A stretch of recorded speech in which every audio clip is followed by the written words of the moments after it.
ఎందుకు చదవకూడదా? అగ్రవర్ణాల పిల్లలు లేకపోతే ఆధిపత్య వర్గాల పిల్లలే ఇంగ్లీషులో చదవాలా? వీళ్ళు చదవకూడదా? పేదవాళ్ళు కూలీల పిల్లలు చదవకూడదా? వాళ్ళు రేపు పొద్దున విదేశాలకు పోకూడదా? వాళ్ళు కంపెనీలకు సీఓలు కాకూడదా? వాళ్ళు కంపెనీలకు సిటీఓలు కాకూడదా? ఎందుకు పేద పిల్లలు కాకూడదండి? వాళ్ళు ఎంతసేపు ఆటోలు తోలుకుంటున్నా కూర్చోవాలన్నా? కూలీ తల్లి కుటుంబం మళ్ళీ కూలీన పుట్టాలన్నా? ఎన్ని రోజులు చేయాలి? ఎన్ని తరాలు చేయాలి?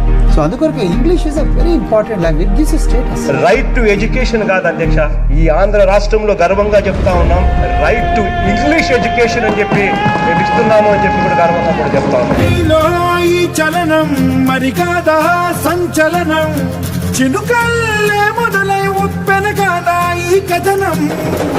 Honourable chief minister Shri YS Jaganmohan Reddy garu, నేను ముందు నుంచి ఒక తెలుగు మీడియం స్కూల్లో చదువుకున్నాను. ఇప్పుడు మన జగన్ మామయ్య గారు ప్రవేశపెట్టిన అమ్మఒడి పథకం ద్వారా నేను ఇప్పుడు ఇంగ్లీష్ మీడియం స్కూల్లో చదువుకుంటున్నాను. ప్రైవేట్ స్కూల్ కి గవర్నమెంట్ స్కూల్ కి ఇప్పుడు పేరుకి ఇది గవర్నమెంట్ స్కూల్ అని, ప్రైవేట్ స్కూల్ కంటే చాలా బాగుంది ఈ స్కూల్. ఈ నాడు నేడు అనే ఈ ప్రోగ్రాము, ఈ ఇంగ్లీష్ మీడియం చదువులు, ఈ అమ్మఒడి, ఈ మూడింటితో పూర్తిగా రెవల్యూషన్ అనేది ఒకటి క్రియేట్ అయిపోయి ప్రతి పేదవాడు కూడా ఇంగ్లీష్ బడులకు పోగలుగుతాడు. అందులో తెలుగు అన్న సబ్జెక్ట్ కంపల్సరీ సబ్జెక్ట్ గా ఉంటుంది. తెలుగు ఒక వైపున సబ్జెక్ట్ గా నేర్చుకుంటూ ఇంగ్లీష్ మీడియం చదువులతో ఆ పేదవాడు తన పిల్లలను గొప్పగా చదివించే కార్యక్రమం జరుగుతుంది అధ్యక్ష. ఇక మీదట 8వ తరగతిలోకి ఎంటర్ అయ్యే ప్రతి పిల్లాడికి కూడా, ఆ పిల్లలకందరికీ కూడా విద్యా కానుకతో పాటు 12,000 రూపాయలు దాదాపుగా విలువ చేసే ట్యాబ్ను కూడా ఆ పిల్లలకి ఇచ్చే కార్యక్రమం జరుగుతుంది అని చెప్పి కూడా పిల్లల జీవితాలను నిజంగా కూడా